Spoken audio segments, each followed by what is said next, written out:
إلى جنة وبشارة إلى سنة سوينة إلى ربي وقبره واسع اللهم صل على سيدنا محمد وعلى آله وسلم.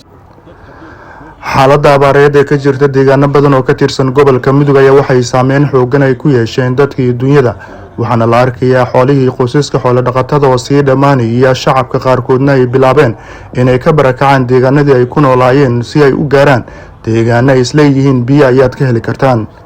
deegaanka qalqaloocan oo kamid ah deegaanada hoos yimaada gobolka Mudug ayaa waxaa ku geeriyooday mid kamid ah xoolo dhaqatada deegaankaasi kadib markii ay soo wajahdeen nafaqo darro iyo biyo la'aan ka jirta deegaankaasi baadkii biilaanta ayaa sababaya cudurro iyo nafaqo darro taas oo sii adkeynaysa nolosha dadka iyo dunyada ee ku nool gobolka Mudug geerida Miro Xirse ayaa waxaa xaqiijiyay qaar ka mid ah dadka deegaankaasi oo la hadlay warbaahinta waxaan la kulanay dhacdo aad u xanuun badan dhacdadaas oo ah nin hadii Ilaahay madda ah oo abaartii darteed u geeriyooday hadii Ilaahay ma haya awalna jirnaa baa dhex ku sii marnay marka waxaan leenahay qaraabada iyo tolka wax loo soo duceeyaan leenahay waxaan kaloo leenahay reer qaris iyo reer qalqaloocan iyo cid teamkan ku jirta awal dadkii dunyadii baa awal dhamaatay haddana dadkii baa bilowday marka waxaan codsanaynaa gargaar degdeg in la soo gaaro meydkana loo soo duceeyo Ilaahay u naxariistee waxaa ku geeriyooday nin da'aha oo aad abaartuna Miro Xirse diine la yiraahdo waxaan u codsanaynaa islaamku inuu soo duceeyo inta bacdigeed meeshaan abaar baa ka jirta oo baan xoolaha iyo dadkii hadda